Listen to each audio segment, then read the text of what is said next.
vamos a continuar con las hipótesis básicas, después de la introducción a este tema 5, y esas son las hipótesis que necesitamos para poder plantear pues, toda la teoría que vendrá de estado límite último de agotamiento por solicitaciones normales.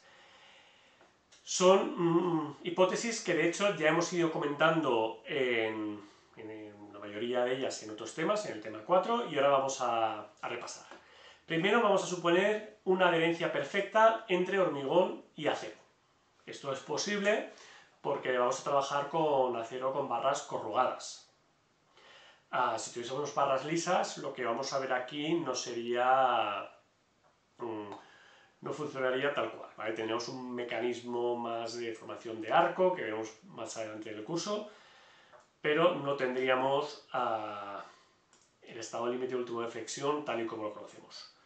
Después vamos a suponer deformación plana. ¿Esto qué significa? Que si tenemos una sección, por ejemplo, como esta, que es plana antes de que actúe un momento flector y que se deforme, o un momento flector y un axil, o esta sección de aquí, cuando pasa a la posición deformada, sería esta sección que veis aquí y sigue siendo plana.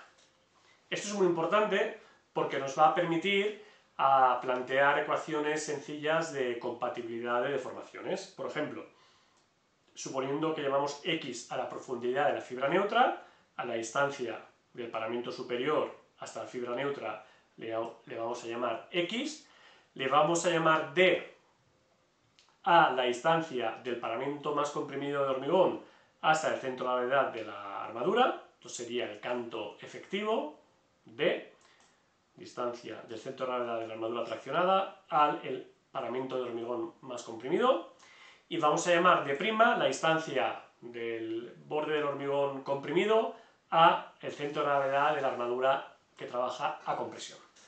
Entonces, podemos decir que epsilon sub c será la deformación del hormigón y con esta profundidad x podemos plantear una homotecia y decir que epsilon sub c será a x como, para este triángulo de aquí, epsilon sub s, la deformación del acero, será a esta distancia.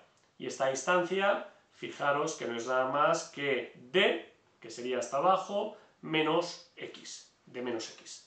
Por lo tanto, epsilon sub c partido por x, la deformación del hormigón dividido por la profundidad de fibra neutra, es igual a epsilon sub s partido de menos x, y que es igual a otro triángulo que sale por aquí, estamos haciendo noticias de triángulos, epsilon sub s', la deformación de la armadura comprimida, partido esta distancia que es x menos d'.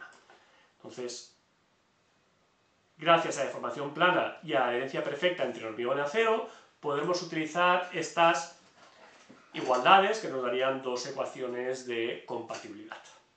¿De acuerdo? La primera y la segunda.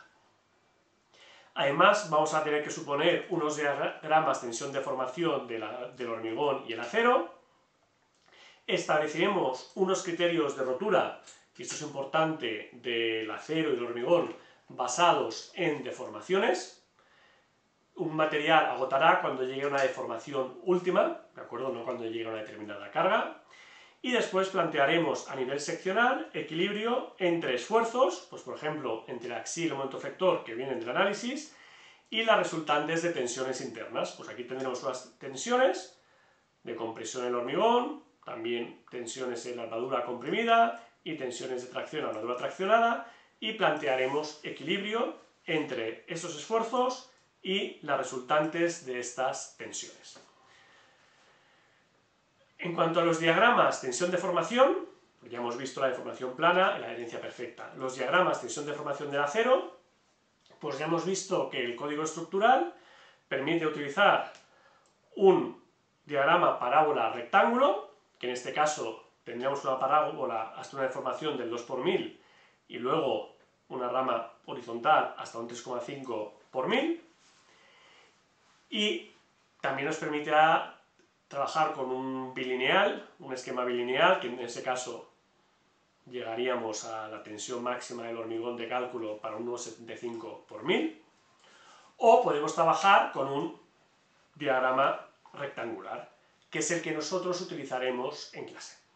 ¿De acuerdo? Para hormigón convencional de menos de 50 megapascales, la deformación de rotura será el 3,5 por 1000 y el hormigón para pequeñas deformaciones haremos el símil, bueno, o el truco matemático de que no genera tensiones, y para el 20% de la deformación última ya se producen un bloque comprimido, diagrama rectangular con el valor de F sub CD. Entonces, ¿eso qué nos va a permitir? Que si tenemos esta sección, con un canto efectivo D, tengamos estas deformaciones. Si aquí llegamos a la deformación, una deformación elevada, tendríamos un comportamiento lineal del hormigón.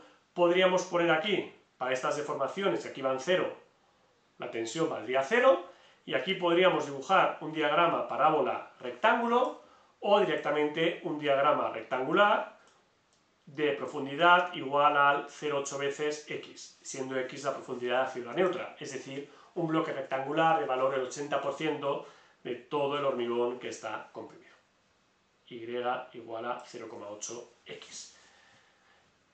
Esto lo iremos repitiendo a lo largo del curso. El diagrama tensión-deformación del acero que utilizaremos, pues bueno, este diagrama muy sencillo, bilineal, sin endurecimiento después del límite elástico, el valor del límite elástico de cálculo. Esta será la deformación para la que plastifica la armadura a nivel de cálculo, y llegaremos a una deformación máxima que, bueno, puede ser, según la normativa para este esquema lineal, para el código T estructural no lo limita, esto podría crecer indefinidamente. Como os comenté, el anejo nacional de Eurocódigo 2 o la instrucción HE lo limitan a un 10 por 1000, que yo creo que es una buena práctica, y nosotros con frecuencia lo vamos a limitar al 10 por 1000 para el cálculo, que sería lo que deberíamos hacer si queremos utilizar el Eurocódigo 2. Entonces vamos a simplificar y a no diferenciar, aunque veremos qué implicación tiene dejarlo deformarse hasta el infinito, como propone el diagrama tensión-deformación.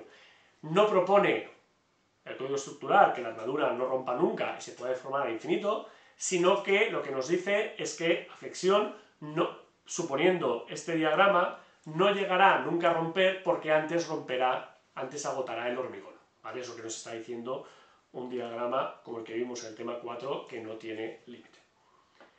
El criterio de rotura de los materiales, que era otra hipótesis básica que necesitábamos para calcular, pues el hormigón a flexión 3,5 por 1000, el hormigón para elementos a compresión pura sería 2 por 1000 si utilizamos un diagrama parábola rectángulo, o 1,75 por 1000 si utilizamos el diagrama rectangular, como haremos en este curso, 1,75 por 1000.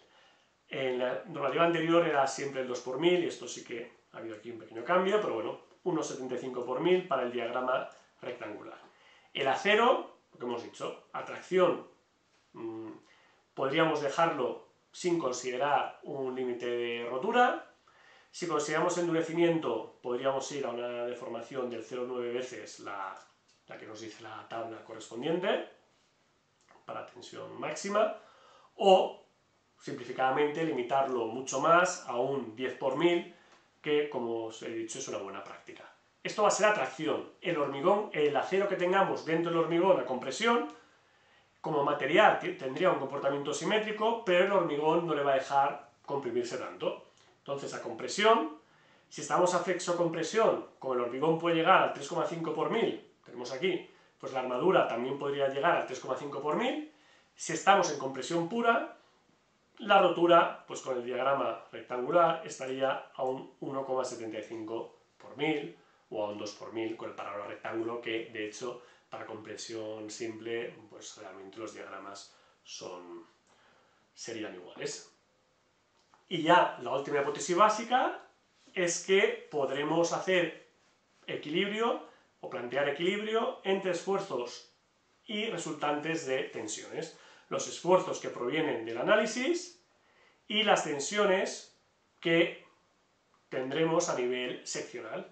En este caso, armadura traccionada, armadura comprimida y el área aquí tenemos el área de armadura comprimida y el hormigón trabajando a compresión. Entonces podemos plantear equilibrio de acciones, digamos, axiles, y tendríamos que el esfuerzo que tenemos, este axil, tiene que ser igual a las resultantes a la compresión resultante de estas tensiones. Vamos a llamar C sub h en esta diapositiva a la resultante de las tensiones de compresión en el hormigón, C sub s a la resultante de la fuerza de compresión en la armadura comprimida y T a la resultante de la fuerza de tracción en la armadura traccionada. Entonces, N sub D será igual a la suma de C sub h más C sub s menos C sub t, porque va en la dirección contraria. Utilizaremos otra nomenclatura, pero quiero que os quedéis con la idea, ¿vale? Por esto lo estoy haciendo con esta nomenclatura un poco más genérica.